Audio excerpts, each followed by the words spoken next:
Hola, muy buenas tardes. Bienvenidos a este Aprende desde casa, nuevamente muy internacional, donde nuestro Rotary Club Famoso Global les da la bienvenida y también le queremos dar una bienvenida muy especial a nuestro experto del día de hoy, que es el coronel Eric Rojo, un gran rotario, un gran personaje en la vida geopolítica de la región de las Américas y bueno, un miembro de este club tan especial que es el Rotary Club de Frank Devlin International en la Ciudad de México. Así que me da mucha alegría esta alianza que hemos venido haciendo desde la semana pasada y que continuaremos haciendo durante el mes de julio. Quiero presentarles formalmente al coronel Eric Rojo. Él es coronel retirado de la Armada de los Estados Unidos y reside actualmente en Ciudad de México. Es un gran analista de seguridad, director del Industry Projects SL Global Energy, una firma internacional de consultoría y servicios energéticos con sede en Houston, coordinador del apoyo con la Universidad Anáhuac en el Simposio Trinacional Anual Estados Unidos, Canadá, México, sobre la integración comercial de América del Norte. El coronel Eric es delegado por la presidencia del Departamento de Energía de los Estados Unidos. Desde la administración Reagan en 1985 a 1988 realizó varias publicaciones que incluyeron el proyecto especial sobre seguridad del complejo industrial de armas nucleares en la oficina del secretario ejecutivo principal y el subsecretario adjunto de Asuntos de Seguridad de los Estados Unidos. Él participó en la reactivación del grupo corporativo Energy Reserve, que dirigió el proceso de revisión de la red eléctrica de los Estados Unidos después del apagón de Nueva York y las operaciones supervisadas en la Reserva Estratégica de Petróleo SPRO. Además, ha presidido el grupo interinstitucional del DOE sobre las vulnerabilidades energéticas en la Casa Blanca y ha servido como enlace en la Secretaría de Energía de México y con Ecopetrol, aquí en Colombia, sobre sabotaje en oleoductos. El coronel Eric diseñó el sistema de gestión de emergencias energéticas para el Departamento de Energía de los Estados Unidos, ha sido enlace formal del departamento con la Secretaría de Energía de México y Pemex, es ex miembro asociado al Consejo Mexicano de Asuntos Internacionales. En el 2012 recibió el premio Temis de la Fundación Latinoamericana de Abogados como reconocimiento a sus esfuerzos en seguridad internacional y en la erradicación de la corrupción. Es miembro de la Academia Nacional de Historia y de Geografía de México. Ha recibido la Legión de Honor de México. Es el 62º comandante en jefe de la Orden Militar de la Legión Leal de los Estados Unidos y pues fue puesto en la Legión Americana número 2 México, además de tener pues el honorable cargo de ser el expresidente del Partido Republicano en México. El coronel Eric Rojo es oficial de infantería. Sus 31 años de servicio combinado entre la Guardia Nacional, Reserva y Ejército lo llevaron a espacios como Vietnam, siendo piloto de helicóptero. También estuvo en el comando de unidades de infantería, artillería y aviación. Fue asesor en Venezuela, en la Conferencia de Ejércitos Americanos y con el Estado Mayor del Ejército en el Pentágono, y es licenciado en Asuntos Internacionales y Ciencias Políticas por la Universidad de Maine. También se graduó del Colegio del Comando y Estado Mayor en el Colegio Interamericano de Defensa. El coronel Eric ha enseñado y ha sido profesor invitado en instituciones como la Universidad Sí. Iberoamericana, la Universidad Anáhuac, el Instituto del Ah, Servicio Exterior, el Departamento de Estado, diablo, la ¿por qué Universidad está esto Autónoma callado, de Nuevo León, eh, perdón, y también la Universidad de Pensilvania y de Georgetown. Es Trust de las Américas, de la OEA y de la Radio Netherlands en América Central y del Sur.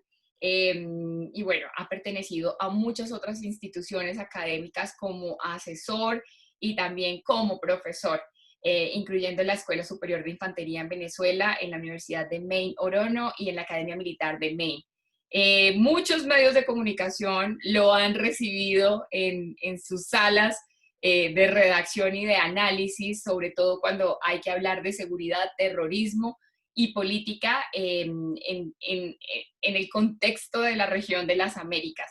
Y bueno, para nada más dar algunos nombres, pues él ha participado muchísimas veces en CNN, en TV Azteca, en Fox News, aquí en Colombia en NTN 24, en Univisión, en la BBC, en Telemundo, en otros medios televisivos y radiales.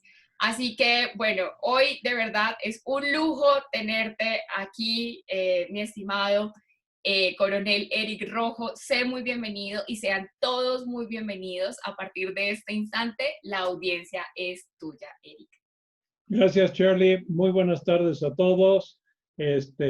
Voy a compartir la pantalla para hacer mi presentación. La voy a hacer relativamente rápido para que después podamos tener suficiente tiempo de preguntas y respuestas.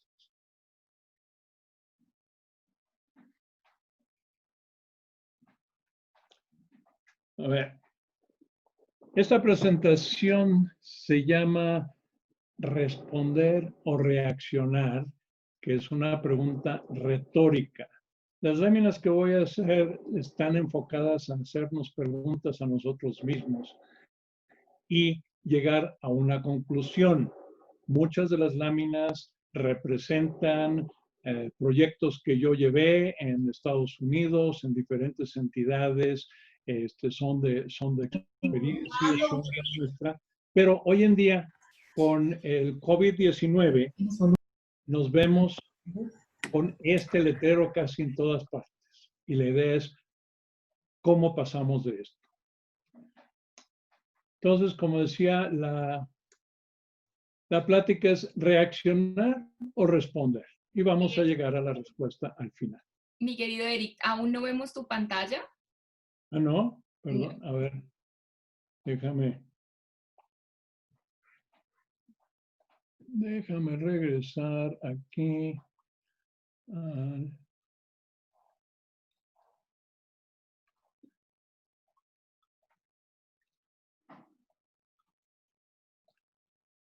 A ver. Perfecto, ahora sí.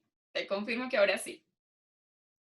Muy bien. Entonces, déjame rápidamente ir al inicio. Ok. Entonces, esta es la primera lámina para establecer dónde estamos hoy en día. La pregunta retórica que vamos a resolver. Y el tema principal es planeación y planeación para la continuidad de negocios, que es el reto que tenemos todos hoy en día en todo el mundo. Entonces, al estar preparados para emergencia, hacemos las preguntas. ¿Nosotros reaccionamos o respondemos? ¿Y qué se requiere para que podamos atender esa pregunta? ¿Podemos planear vivir con ese letrero de cerrado? ¿Cuánto tiempo lo podemos tolerar? ¿Qué prioridades tenemos? ¿Quién establece las prioridades? ¿Yo? ¿Cuál es mi papel? Y siempre va a haber prioridades en conflicto que vamos a tener que resolver. ¿Qué planeación y respuesta nos da el gobierno? ¿Entendemos las consecuencias? ¿Sabemos los niveles de criticalidad de nuestro negocio? ¿Tenemos planes validados? Y hemos visto en detalle nuestra cadena de suministros: gasolina, electricidad, agua, alimentos, servicios médicos, transporte y seguros. En el mundo de hoy no hay que hablar mucho de todo esto, pero estamos terrorismos, virus, crimen, terremotos, cambio climático. Vivimos en un mundo de incertidumbre y hay amenazas de todas partes.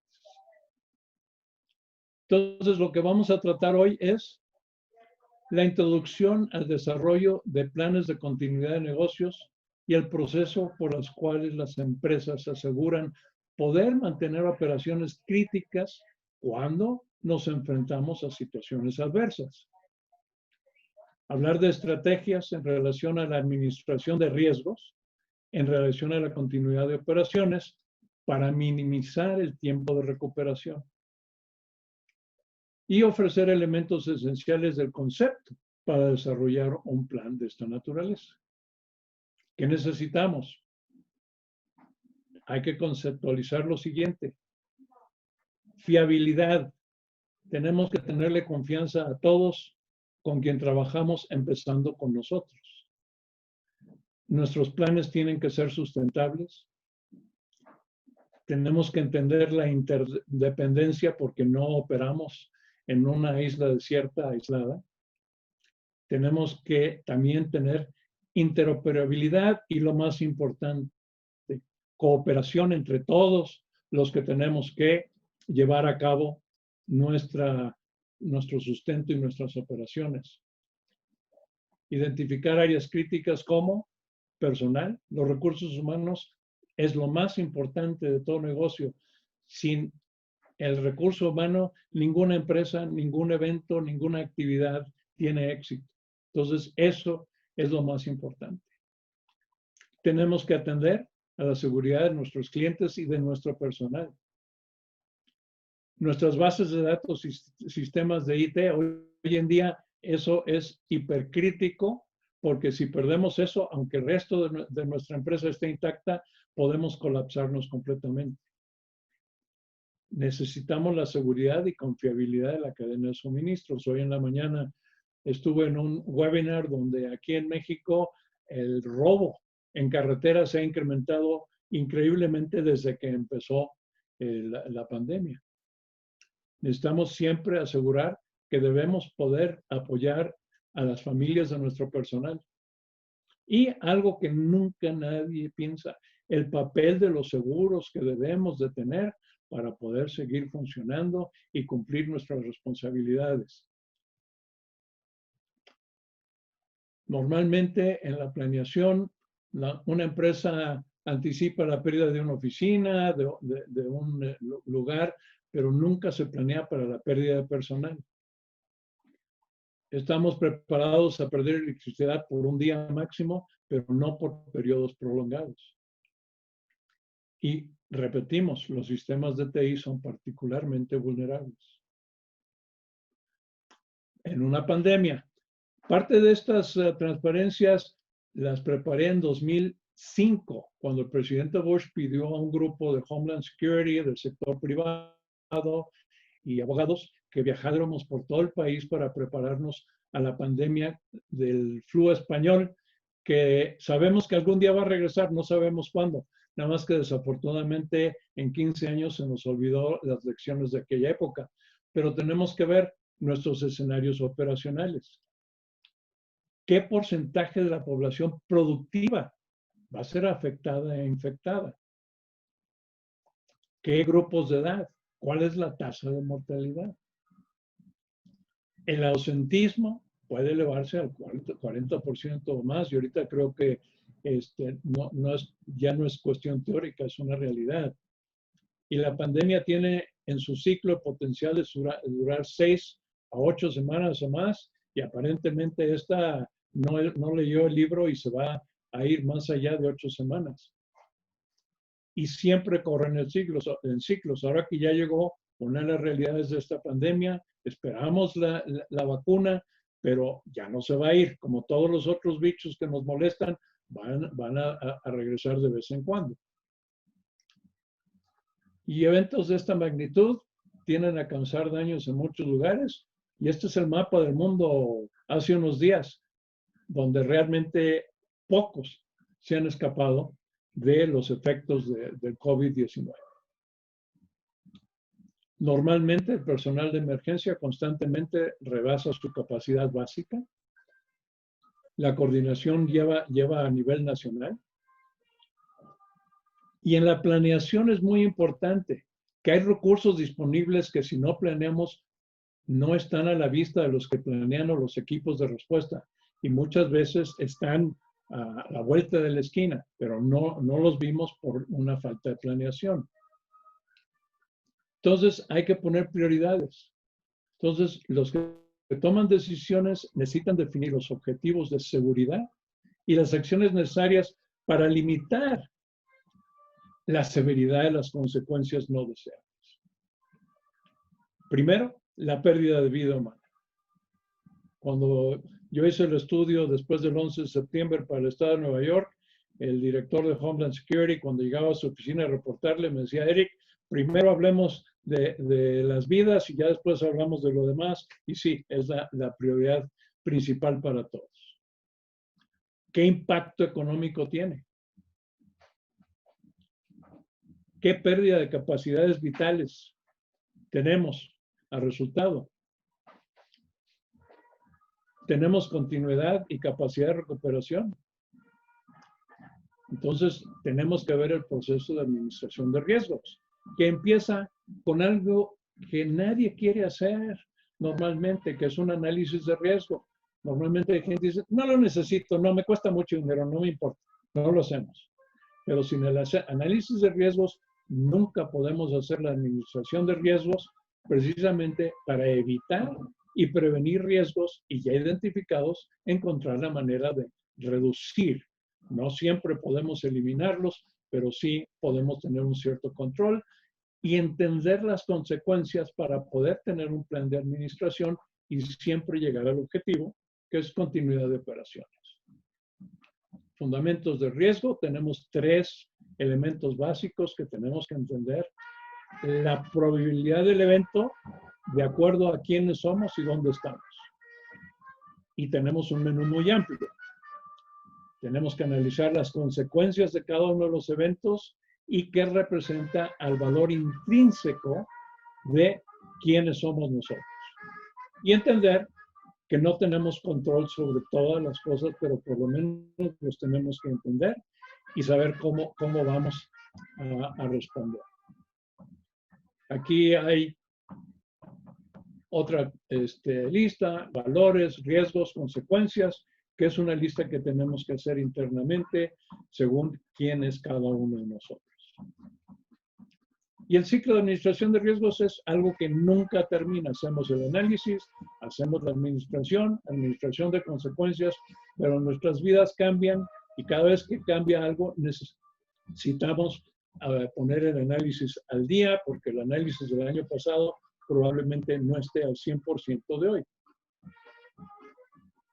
Estamos buscando lograr elementos como este, que es sencillamente una tabla que desarrollamos en Nueva York, donde teníamos que ver varios miles de empresas y recursos para ver cómo se iban a poder administrando.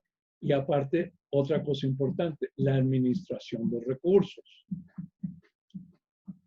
Aquí viendo la probabilidad de ocurrencia es cuánto nos cuesta arreglar o prevenir cada una.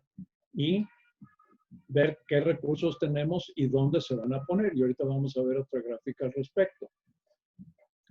Cuando estaba en la Secretaría de Energía estábamos gastando en 1984 $1,000 millones al año en seguridad del Grupo Industrial de Armas Atómicas. Hoy en día 1,000 millones ya no es mucho dinero comparado entonces, pero el secretario nos preguntó, ¿en qué gastamos tanto? Y estábamos sobregastando, sencillamente como el Congreso nos dejó a la Secretaría la cartera abierta, pero hay que entender, no hay seguridad perfecta. Entonces buscamos el punto de la seguridad óptima para ver cómo mejor aplicamos los recursos, porque no importa cuánto gastemos, siempre va a haber gaps en la seguridad. Entonces, para poner prioridades en planificación, tenemos que definir qué es realmente crítico basados en los escenarios que nosotros creamos para nosotros mismos. Tenemos que vincular la amenaza con el riesgo. Identificar e inventariar recursos de respuesta. Tenemos que optimizar coordinación, eso requiere capacitación de todo el personal. Planear de arriba hacia abajo, siempre los jefes y las jefas van dirigiendo, pero tenemos que tener en cuenta que mucho de nuestro personal y nuestros colegas saben lo que están haciendo y deben ser parte del proceso de planeación y muchas veces tienen ideas fantásticas. Tenemos que anticipar, por ejemplo, si el sistema telefónico de emergencias no contesta, ¿qué hacemos? Tenemos que tener alternativas. Crear una tabla de flujos para nosotros ir trabajando nuestras respuestas. El análisis de impacto tiene que comparar diferentes impactos, cómo nos afecta, por cuánto tiempo, etcétera, etcétera. Y como digo, estos son modelos y voy a compartir la presentación con Charlie para que todo el mundo tenga acceso a ella después. Esta tabla la hicimos para el edificio de American Express en la zona 0 de Nueva York, después del 11 de septiembre y después de los ataques del Anthrax en Washington. Y la pregunta es, tenemos nuestros sistemas de respiración abiertos, ¿cómo podemos prepararnos para un ataque químico-biológico? Bueno, aquí establecimos la tabla de costos y cada línea representaría un gasto diferente y los resultados que se pueden tener de la inversión. Para entonces poder desarrollar el plan de continuidad, hay elementos claves para un negocio viable. Primero, nuestras funciones esenciales. Después, tener delegación de autoridad, porque no siempre vamos a estar ahí. Si tenemos un lugar alterno, en inglés es facilities, no he encontrado la traducción correcta al español, pero siempre tenemos que tener un lugar B a donde podemos irnos, en caso que el lugar A, por algún motivo, no tengamos acceso. Por lo tanto, necesitamos acciones interoperables. Nuestras bases de datos y récords son imprescindibles. Nuestra administración de capital humano o recursos humanos. La administración de consecuencias para lograr esa palabra nueva que usamos, que es la resiliencia, que es el poder, como el fénix, salir de las cenizas. Nuestras funciones esenciales es determinar cuáles son para nuestro negocio o nuestra industria. Y son aquellas que deben continuar con mínima o ninguna interrupción. Las funciones esenciales están basadas en tus necesidades y las de tus clientes. Y la delegación de autoridad debemos de tener un orden de sucesión para poder delegar, según sea necesario, en una emergencia, si alguien, algún director o un gerente no está disponible o personas claves no están, ¿quién puede ocupar el lugar? Para evitar que precisamente no haya esa interrupción por falta de personal. Y sabemos que en la pandemia la parte más crítica es el ser humano, que nos va a faltar en grandes cantidades en muchos casos. Archivos vitales y bases de datos. Bueno, tenemos que tener en archivos de operaciones de emergencia, planos directivos, delegación de autoridad, la orden de sucesión, expedientes legales y financieros, expedientes de salud, de personal, nóminas, seguros, contratos. Y es esencial tener copias de todo lo importante en archivos, en papel y digital, pero en más de un lugar. La regla de hoy en día es la regla de 3, en nuestras oficinas, en un lugar alterno y en la llamada nube. En la administración de capital humano necesitamos entender que vamos a operar con personal reducido. Entonces tenemos que asegurar que todo el mundo esté capacitado en áreas múltiples, en inglés decimos cross-train, capacitación cruzada, asegurando que se puedan llevar todas las funciones.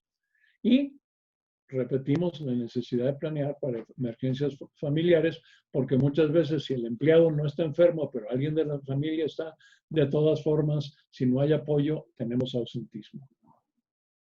Entonces, en resumen, tener un plan es sentido común y es esencial. Es mejor tener un plan y nunca usarlo que necesitarlo y no tenerlo. Las consecuencias funcionales y la responsabilidad son inaceptables, porque cuando hablamos de la cadena de suministros, el no poder cumplir con contratos, el no poder hacer muchas cosas, afecta nuestra posición como empresa y como industria y con nuestras aseguradoras. Entonces, un plan de continuidad de negocios es parte de ser una empresa social y fiscalmente responsable. y afirmamos que las personas y la información son irreemplazables. Debemos siempre medir las consecuencias más que las causas. Entonces, la pregunta que nos trajo a la presentación, reaccionar o responder, aquellos que no tienen un plan reaccionan y no tienen idea qué hacer. Aquellos que tienen un plan responden y tienen un curso de acción adaptable para asegurar su supervivencia. Y digo adaptable porque hay una filosofía militar muy importante que dice que el mejor plan militar del mundo no sobrevive contacto con el enemigo. Pero si tenemos un plan, lo podemos adaptar a cómo vayan cambiando las circunstancias. Entonces, ¿quién es responsable de todo esto? Ahí nos estamos viendo. Y recordar, sin importar los recursos que tengamos, no es posible protegernos contra todo. Siempre nos va a salir uno de estos. Pero ese es el objetivo. Tenemos un buen plan, vamos a o mantener este letrero puesto o lo vamos a poder poner en nuestra puerta lo más pronto posible.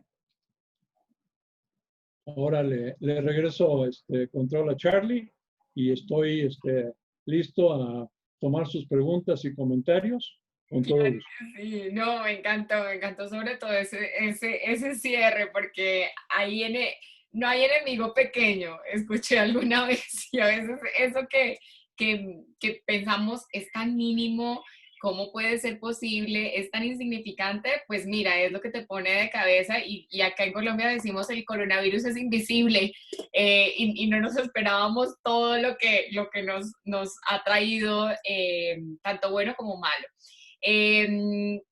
Ahora sí, vamos a abrir la cajita del chat para que ustedes nos coloquen ahí sus preguntas. Y si tienen alguna pregunta, algún comentario que quieran hacer personalmente, siéntanse libres de levantar la mano, porque tenemos a nuestro gran experto Eric para que les conteste sus preguntas y comentarios. Pero voy a arrancar por algo para dar el ejemplo. Tú decías un plan hace parte del sentido común y es necesario. Pero como decimos acá, el sentido común a veces es el menos común de todos los sentidos, Eric. ¿Por qué como seres humanos, incluso si tenemos una gran preparación académica, a veces decidimos esquivar la planeación? ¿Qué nos pasa? O sea, ¿y cómo podemos mejorar esa falta de rigor para hacer un plan? Mira, como comentaba anteriormente, la respuesta que nos dan muchos clientes potenciales es, no nos interesa gastar en cosas que no necesitamos, es un gasto. Y lo primero que tenemos que entender es que la seguridad es una inversión y esa inversión se reditúa cuando algo sucede que podemos anticipar, que podemos prevenir, pero pues el ser humano normalmente se va por el camino fácil, el camino rápido, hasta que de repente nos encontramos con una situación como hoy en día, para la cual muy pocos estaban preparados. Entonces, el sentido común es sencillamente ver el futuro, como comentábamos tú y yo antes de que empezara el programa. A veces no vemos más allá de nuestras narices y no anticipamos lo que puede suceder. Así es, así es. Oye, te pregunta por acá nuestro querido, bueno, te saluda primero que todo nuestro querido Paco Ascanio, Francisco, Paz Gobernador, ahora sí estás como Paz Gobernador. Dice, estimado Eric, ¿en qué momento entra el protocolo militar por la pandemia y en qué consiste? Mira, para mí el protocolo militar es muy simple porque es la cultura en la cual crecí y me desarrolló y obviamente me obligó a planear. Y creo que desde chico siempre he sido obsesivo de la planeación, pero hoy en día todo tiene que obedecer un plan, aunque sea en un pedacito de papel, pero que veamos a dónde vamos a llegar, cuáles son los obstáculos. perdón, para hacer el camino más fácil. Perdón, te pregunta Viviana por acá. Dice, gracias por la presentación. ¿Qué seguro o seguros le recomiendas a las empresas mexicanas tomar en esta época? Bueno, mira, la empresa de seguros en México no es tan grande como debía de ser, porque no todo el mundo tiene el seguro de que en inglés llamamos liability. Creo que el término correcto en español es responsabilidad. Pero hoy, si van a empezar a abrirse las empresas, si van a abrirse los negocios, el tener un buen seguro de responsabilidad es esencial, porque ese seguro tiene que cubrir tanto a nuestros empleados como a nuestros clientes, porque las demandas, si alguien se enferma, inmediatamente lo que sí somos muy rápidos, ¿a quién le echamos la culpa? Y hoy en día que vivimos en una sociedad litiginosa en todo el mundo, pues rápidamente, si no tenemos seguros, eso nos puede causar la bancarrota si no lo hizo cualquier otra circunstancia. El Wall Street Journal reporta que en Estados Unidos, precisamente, muchas empresas están pidiendo pagos a sus aseguradoras por contingencias no planeadas y las aseguradoras están diciendo, no, esto no está en las cláusulas de la letra chiquita, así es que no te vamos a pagar. Bueno, obviamente esto va a acabar probablemente en la Corte Suprema entre las empresas y las aseguradoras. Entonces, ahorita es el momento que si vamos a abrir, buscar a nuestro corredor, a nuestras empresas y decirle, oye, necesito que realmente nos sentemos a hacer una póliza adecuada para yo poder abrir con confianza. Exacto. Además, porque confianza se traduce otra vez en negocios y en flujo de efectivo. Así que hace parte de la inversión como lo planteabas. Julián Rodríguez, que también es rotario, muy querido acá en nuestro distrito 4281. Entonces dice, me gustaría que nos comentara un poco qué debe tener un país como Colombia para lograr una adecuada gestión de riesgos. La pandemia desnudó los problemas del país y no hay una hoja de ruta concreta a seguir en el plano político, social y económico. Y me encanta esa pregunta porque te vamos a aprovechar en esa visión macro que tienes. Bueno, mira, es una gran pregunta porque todos tenemos el problema.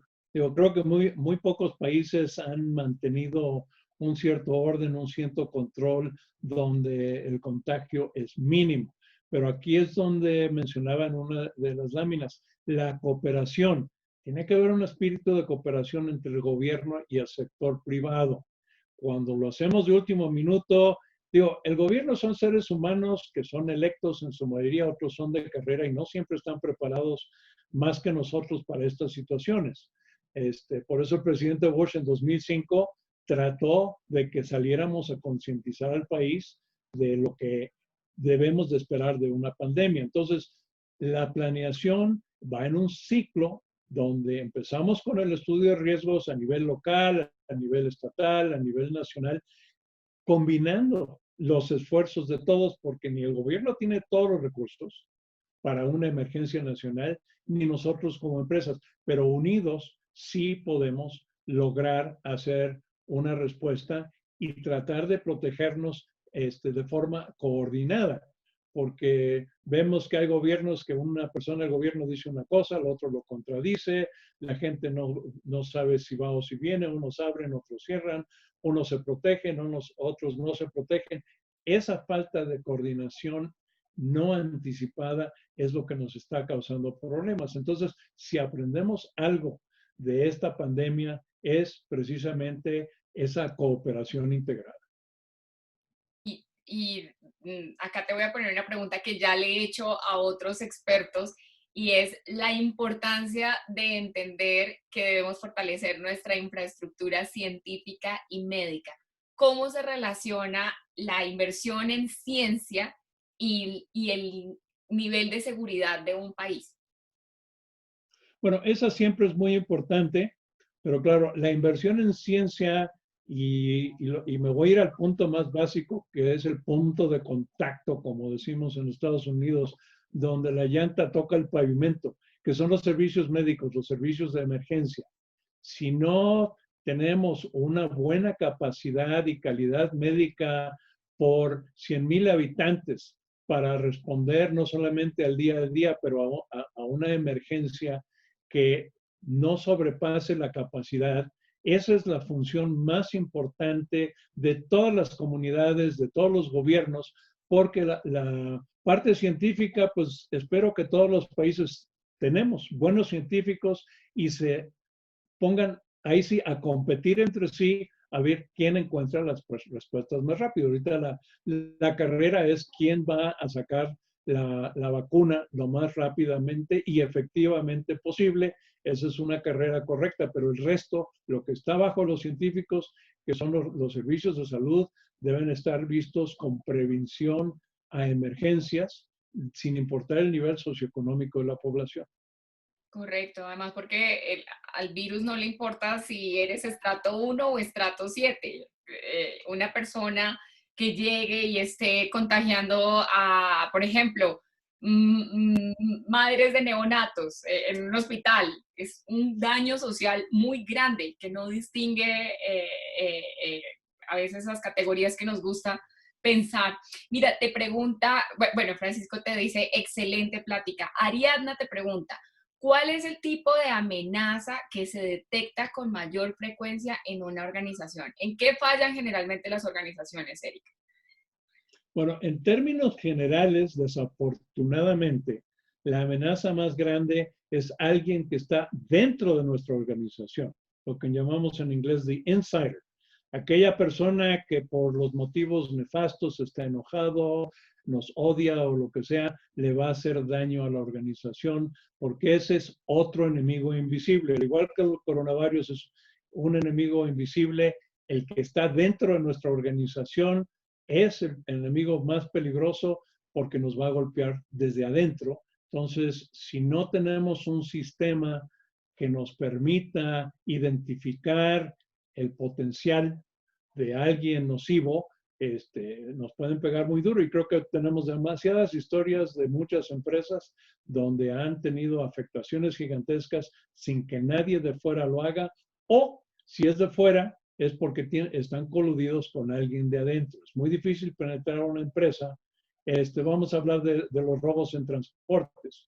Los que roban transportes normalmente lo hacen a la medida. ¿Por qué? Porque alguien dentro de la empresa les dice cuándo salen los camiones, qué van en los camiones, qué valor tiene. Entonces los están esperando en lugar de asaltar todo a ver qué encuentran. Entonces, ese es un ejemplo pequeño, pero sí, el enemigo más grande es el que está dentro de nuestra empresa. Sí, y por lo menos personalmente en la empresa familiar sufrimos una época de autorrobos y eran inclusive autorrobos hechos en complicidad con policías que en esa época se prestaban también para ser parte del show y tristemente esa es una lámina descriptiva de Latinoamérica.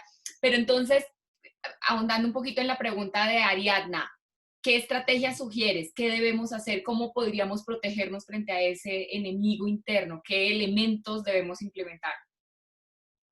Aquí es la combinación de políticas de personal, donde la responsabilidad principal va al Departamento de Recursos Humanos, que deben de trabajar mano en mano con los directores de seguridad. Y al mismo tiempo, hoy en día, la seguridad está requiriendo que la seguridad física se integre con TI o viceversa, como lo quieras ver, porque esa es la única manera que podemos hacer y saber a quién contratamos, quién está trabajando en la empresa. Nuestros empleados, nuestros colegas, como decíamos, son nuestra familia, pero no necesitamos que alguien esté ahí buscando qué hacer y dependiendo del nivel de confianza del puesto, pues se hacen investigaciones de asegurar de que no haya problemas de crédito, problemas de pantalones o de faldas, todas aquellas cosas que causan que una persona honesta muchas veces traicione a su empresa porque se ve atrapado en una situación inaceptable. Entonces tenemos que tener filtros para verificar a nuestra persona y que todo el mundo sepa que estamos tratando de hacer eso y si alguien tiene problemas pues que venga a buscar, a consultar y demás.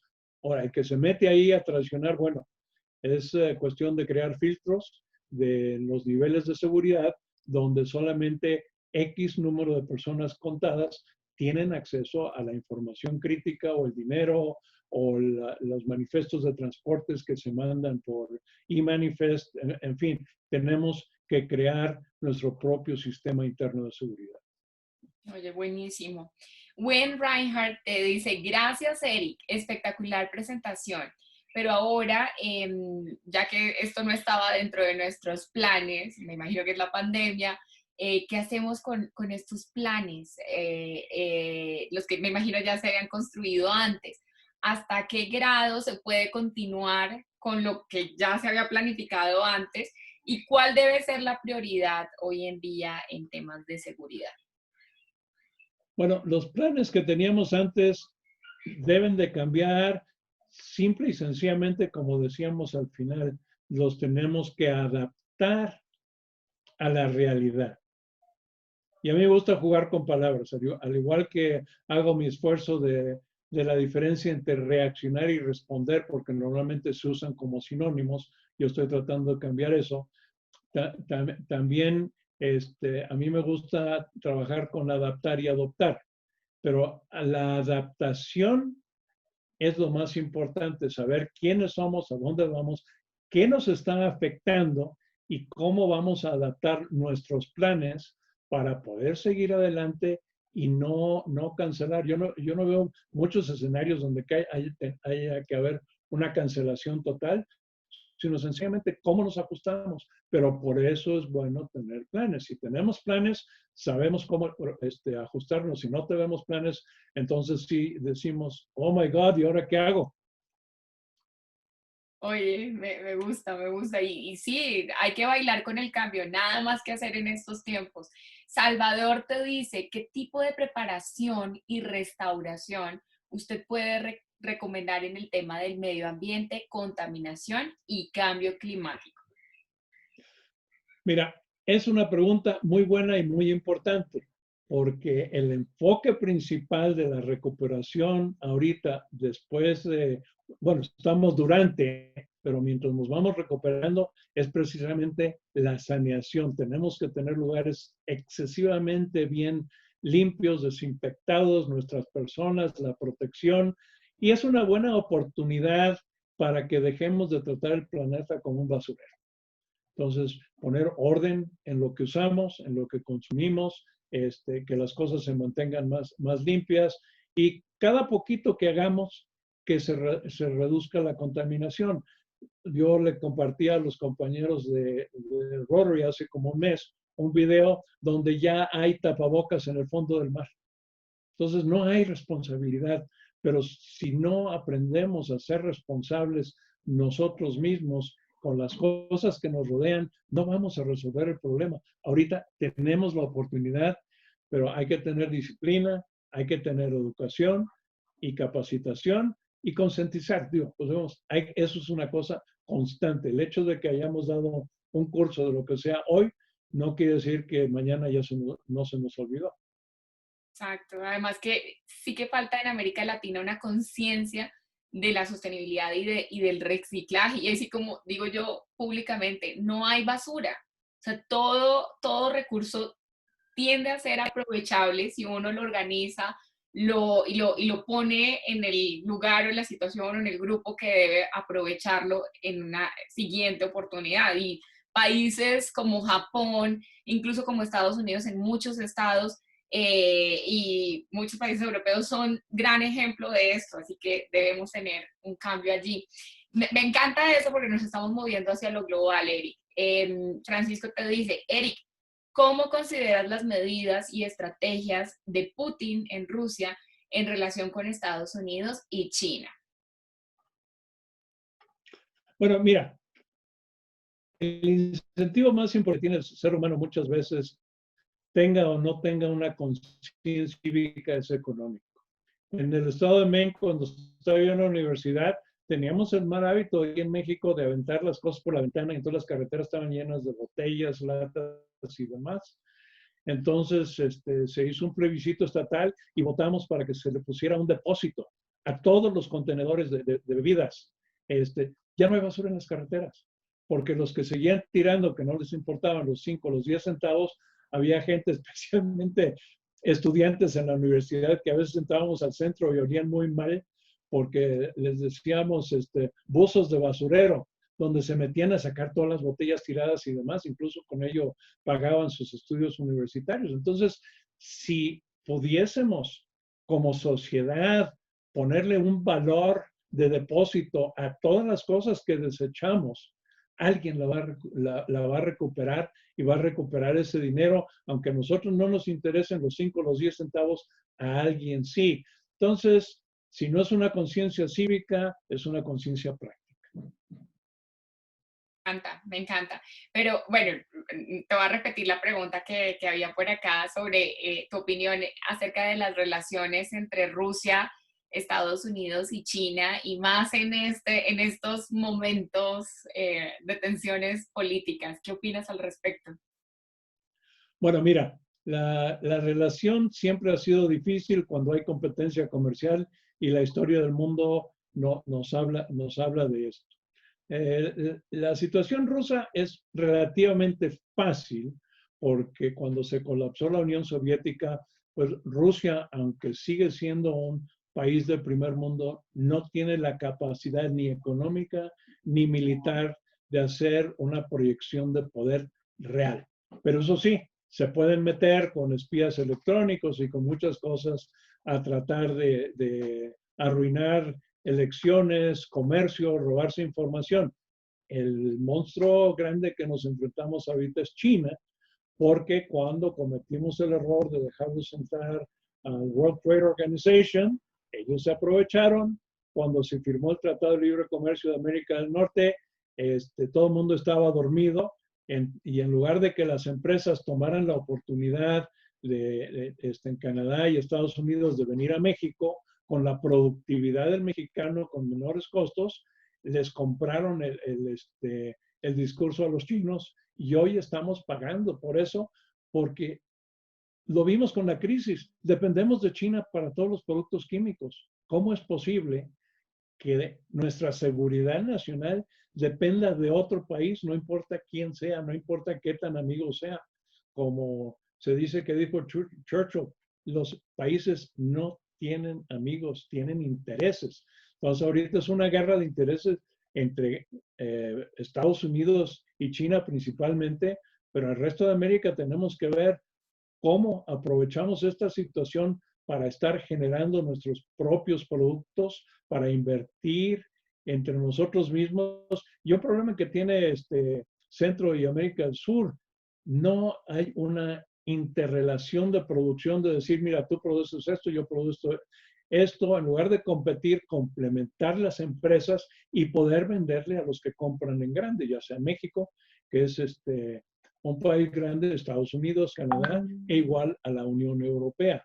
Entonces, necesitamos cambiar nuestra manera de pensar y yo en lo personal evito comprar cosas chinas, sencillamente porque no quiero seguir alimentando al monstruo. Yo sé que una persona solita no puede, pero si todos vamos de poquito en poquito a demandar productos hechos en América del Norte o en América, vamos a apoyar a las negociaciones de los gobiernos a que no dependamos de los chinos. Así es.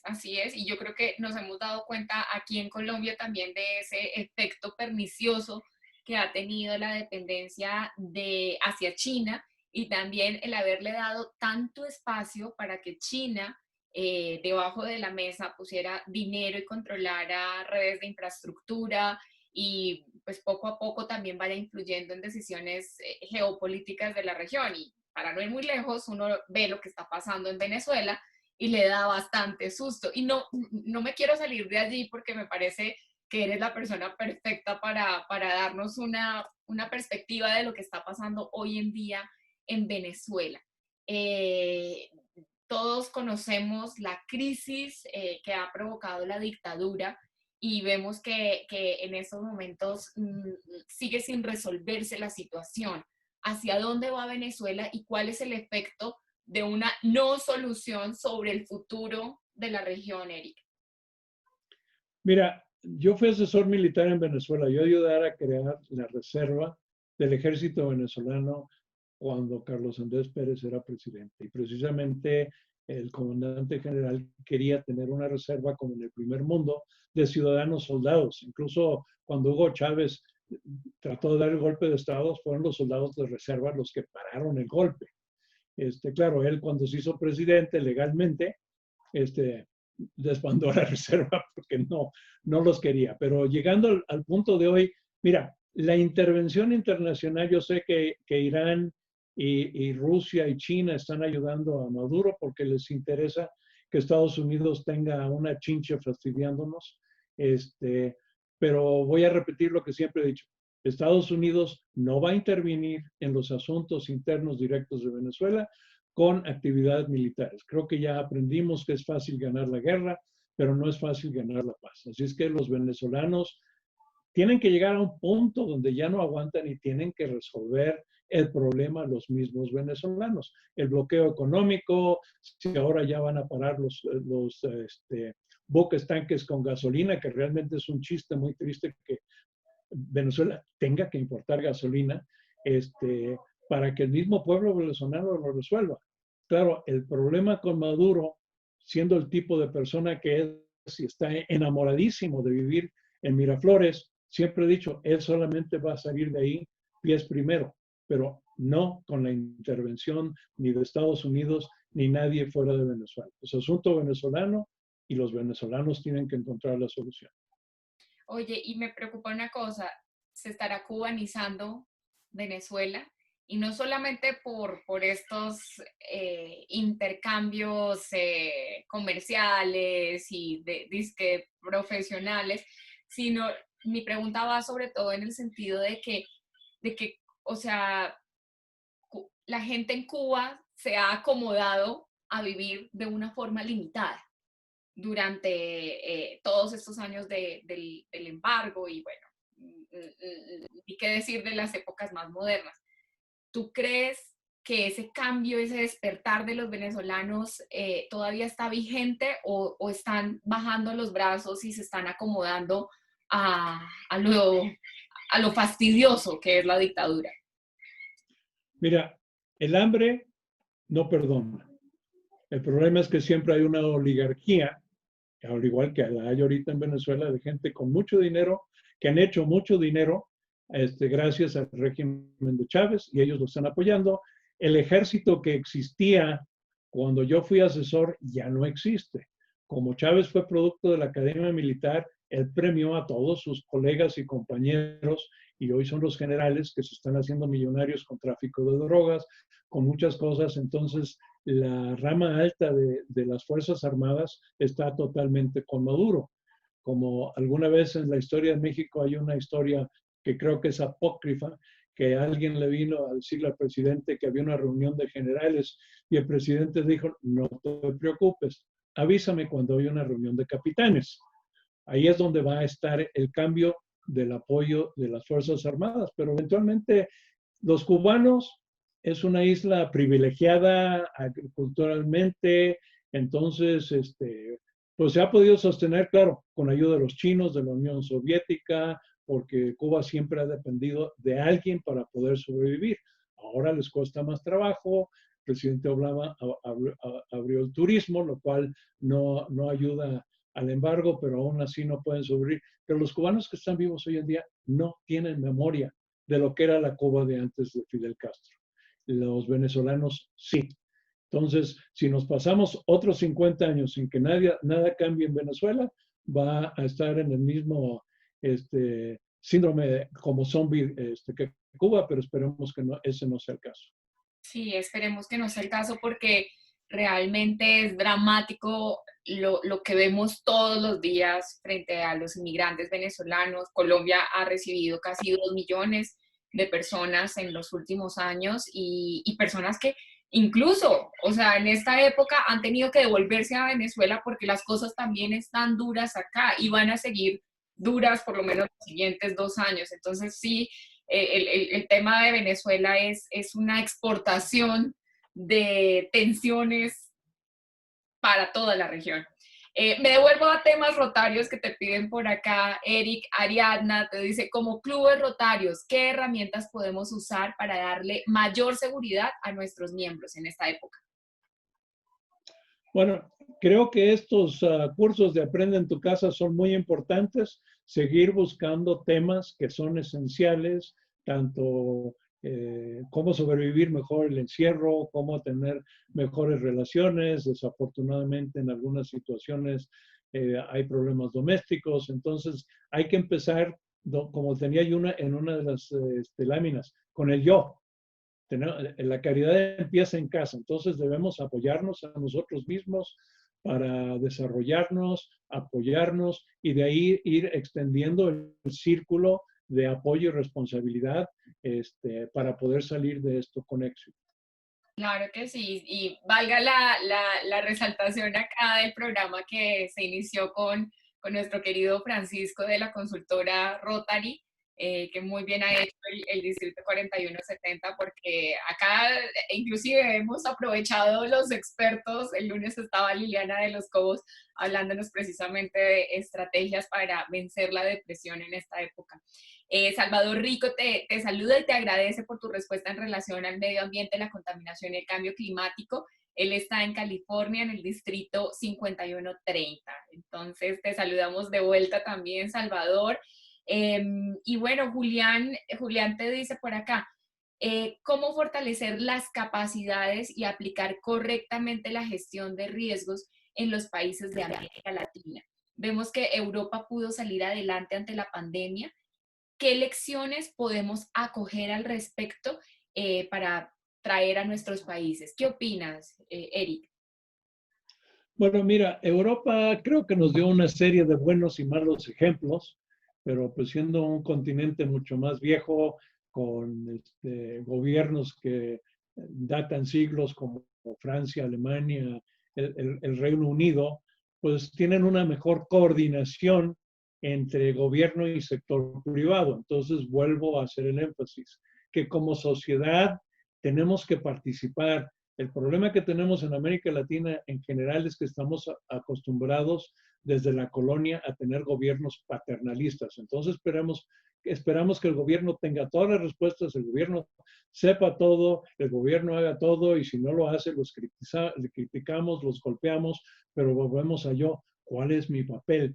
¿Cómo puedo yo, como individuo, como miembro del vecindario, de la sociedad, de empresarios, sindicatos, si quieres, porque también los empleados trabajamos con el gobierno para dejar de ser dependientes de lo que papá gobierno dicta, porque a veces saben y a veces no tienen la menor idea de lo que están haciendo?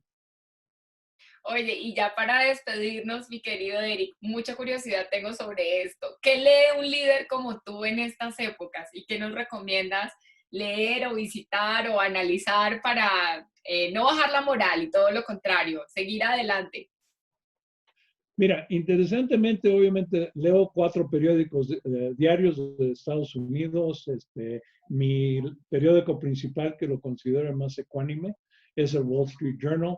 No es tan tendencioso como los otros, pero ahorita estoy participando. Hay un lugar en línea que se llama The Great Courses, los grandes cursos, donde hace unos días apareció algo que se llama The Federalist Papers, los papeles federalistas, que es el fundamento de la creación de la República de Estados Unidos. Y ahí nos recuerda que Estados Unidos no es una democracia, es una república, pero nos desmenuza cómo los fundadores de la república decidieron cómo y por qué se iba a crear una nueva forma de gobierno, porque no es ni griega, ni romana, ni francesa, ni inglesa, sino es americano. Yo cuando tengo la oportunidad de hablar con estudiantes de sistemas comparativos, hago una comparación simple.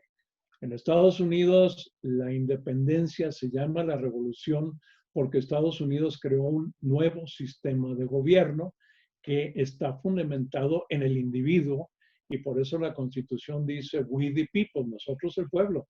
Y nos guste o no nos guste, ahorita con los problemas que tenemos, sigue siendo el pueblo el que manda. En los otros países cambió con independencia quién gobierna, pero los sistemas de gobierno siguen siendo los mismos gobiernos coloniales, con las leyes romanas, con las leyes francesas, que no han adaptado a los derechos del individuo. Y una cosa es los derechos humanos y otra cosa son los derechos del individuo. Entonces, si queremos mejorar, tenemos que luchar porque el individuo cuente como el fundamento de nuestros gobiernos. Wow, pero ya mismo me empiezo a buscar estos Federal Papers. Gracias, Eric, porque creo que es una gran recomendación. Muchas gracias también por contestar todas nuestras preguntas. Dice Carlos, una consulta, ¿el webinar queda grabado? Sí, Carlos, queda grabado para que lo repitas y para que lo compartas, porque de verdad que ha sido un barrido en muchos temas y grandes lecciones que nos compartes. Eric, de verdad, todo mi agradecimiento y espero que podamos repetir este espacio. Ojalá en un momento donde ya podamos hacer un comparativo entre el hoy y el momento de la pospandemia. Así que gracias infinitas para ti. Gracias a ti, Charlie, y mantengamos todo el espíritu rotario, seguir trabajando juntos para la mejora de todos.